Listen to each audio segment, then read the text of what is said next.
Ava Miran had spent her entire life being untouchable, shielded by money, glass walls, and assistants who hovered like shadows. But that morning, inside her sprawling hilltop mansion, sunlight warming the marble floors and the silence stretching so wide it felt like a universe, she made the one mistake no billionaire with paparazzi enemies should ever make. She walked out of her bathroom completely naked, drenched from the shower, believing she was entirely alone. Her home was a fortress, a private sanctuary no one could enter without clearance. Yet the moment she stepped into the sunlit hallway, still wiping steam from her eyelashes, she froze. Because standing at the far end of the living room, holding a toolbox, mouth parted in shock, was a man she had never seen before. A single dad named Rowan Hale. If you believe in kindness, new beginnings, and second chances, please like, comment, share, and subscribe to the channel Everyday Kindness right now. It helps more stories like this reach amazing people like you. The moment their eyes locked, Ava felt the world tilt. She wasn't the glamorous billionaire people saw on magazine covers. She wasn't the cold businesswoman feared by investors. She was just a stunned, vulnerable human being standing in the open, dripping water and humiliation. She gasped and instinctively shielded herself with the nearest thing she could grab, a tiny throw pillow far too small to protect anything. Rowan jerked his gaze downward so fast that his cap nearly flew off, stuttering an apology that tangled in his throat before he blindly backed into a chair and nearly toppled over. For a moment, everything was silent except for the echo of her heartbeat, which hammered louder than any boardroom confrontation she had ever faced. She sprinted back into her room, slammed the door shut, pressed her back against it, and let out a mortified groan that sounded nothing like the polished Ava the world knew. She got dressed in record time, slipping into a soft beige jumpsuit that still smelled faintly of lavender detergent. Her mind spun. How had someone entered her home? Why hadn't her staff warned her? Only when she regained her breath did she replay the face she had seen. Rough stubble, tired eyes, sunburned skin, work boots, and a worn shirt. He was clearly a repairman, but she hadn't called one. When she finally walked back into the living room, still warm with embarrassment, she found him standing with his toolbox closed, his cheeks still red, and his eyes averted to the polished floor. He murmured that the security office had sent him because of an emergency waterline alert, that he had knocked and received no response, and that the system had automatically granted him access due to the risk of flooding. She listened, arms folded tightly as she tried to hide the tremor in her voice. Instead of anger, Ava felt something she hadn't felt in a long time: shyness. It was a foreign, almost tender feeling for a woman who spent decades wrapped in steel and silence. When she finally spoke, she attempted humor, saying she hoped he had at least gotten a good story to tell his co-workers.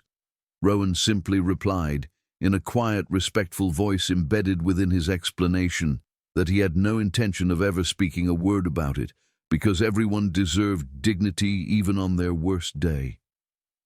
His gentle tone disarmed her more than his presence ever could.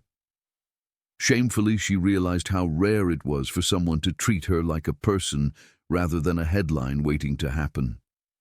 Curiosity nudged her past the embarrassment, so she invited him to stay and finish checking the water lines. The mansion was too large for one person to guide him, but Ava insisted on walking with him anyway, needing to replace the awkward memory with something normal. As they walked through the airy hallways, filled with sunlight and quiet luxury, Rowan's calmness began dissolving her tension. He spoke minimally, answering only when she asked questions, and every word seemed to carry the weariness of someone who had lived a much harder life than she could grasp. When she asked why he wasn't working with a bigger company, he hesitated before admitting he was doing freelance jobs because his daughter had health appointments that required a flexible schedule. Something about that vulnerability, spoken so lightly yet carrying so much weight, pulled at her chest. Ava had spent her life surrounded by people who hid their truths behind wealth, appearances, or ambition. Yet here was a man who had seen her at her most exposed moment, literally, and still chose gentleness instead of mockery. She found herself wanting to know more, not because he had walked in on her naked, but because he carried a kind of quiet strength she had never recognized in anyone before. As they moved from one room to the next, Rowan finally opened up, mentioning his daughter May, a bright 9-year-old who loved art and was recovering from a long, difficult year of treatments for a rare illness. The medical bills had drained everything he had.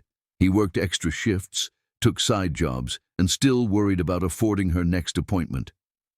Ava listened, her heart softening with every word, and a slow ache spread within her, envy, guilt, and admiration all mixed together. She had empires, yachts, and penthouses, yet this man, with nothing but a worn toolbox and a tired smile, held a deeper kind of wealth she had never touched. Love that was unconditional, pure, and consuming. Ava felt her walls start to lower as they ended up in the main courtyard, where the sunlight spilled over the fountain and birds fluttered around the edges of the stone. It was a peaceful place, one she rarely visited because peace felt unnatural to her. Rowan admired the view, whispering almost to himself that May would love a place like this. Something shifted inside Ava then, like a door she had forgotten to open. She found herself telling him things no stranger should ever hear, that she had grown up in privilege but not love, that her parents had given her everything except affection, that she built her empire not from passion but from desperation to matter, and that sometimes, in the silence of her mansion, she felt small and painfully lonely. He didn't give advice. He didn't offer pity. He just listened, which was something she realized she had never truly been given her whole life. She felt tears burning in her eyes, though she blinked them away, pretending it was the brightness of the sun. Rowan noticed anyway. He said gently, woven into a long breath, that loneliness could break even the strongest people, but sometimes unexpected moments could remind them they weren't invisible. His voice was steady, sincere, and it wrapped around her heart like a comforting blanket. Suddenly, the embarrassment of the morning felt insignificant compared to the warmth spreading in her chest. Throughout the rest of the repair check, Ava found herself watching him, not with romantic fascination, but with a yearning to understand how someone like him survived the weight of the world with such steady grace. She offered him lunch, and after hesitation, he accepted. They sat on opposite ends of a long table, sunlight bathing the room in gold. She learned about May's love for painting, about Rowan's late wife, who had passed away 5 years earlier, and how he had never fully allowed himself space to grieve. Rowan learned about Ava's loneliness behind all her success, her fear of trusting people, and how desperately she wished for normal human connection. Hours passed unnoticed as they talked. Ava laughed, really laughed, for the first time in months. Rowan smiled too, the corners of his eyes softening. Something delicate was forming between them, not quite friendship and not quite anything else, but something deeply human. At one point, Rowan quietly added that earlier that morning, after the unexpected and embarrassing moment, he had considered leaving to spare her discomfort. But then he remembered something May once told him, that people who appear the strongest often need the most kindness. Ava felt her throat tighten. She excused herself under the pretense of checking her phone, but in truth, she needed a moment to contain the swell of emotions threatening to escape. When she returned, Rowan had finished packing his tools and was ready to leave. She surprised herself by feeling a rush of sadness at the thought of him walking out of her life as quickly as he had entered it. Before he reached the door, she found the courage to ask him if May might like to visit the mansion one day to see the gardens and maybe paint on the terrace. Rowan paused, eyes widening with gratitude he couldn't fully express. He said he would love that, but only if she truly meant it, and wasn't offering out of pity. Ava smiled softly and replied that she had never made an offer so sincerely in her life. Rowan left with a quiet promise to return the following week with May. When the door closed, Ava stood in the quiet hallway, still bathed in sunlight, feeling something she hadn't felt in years: hope.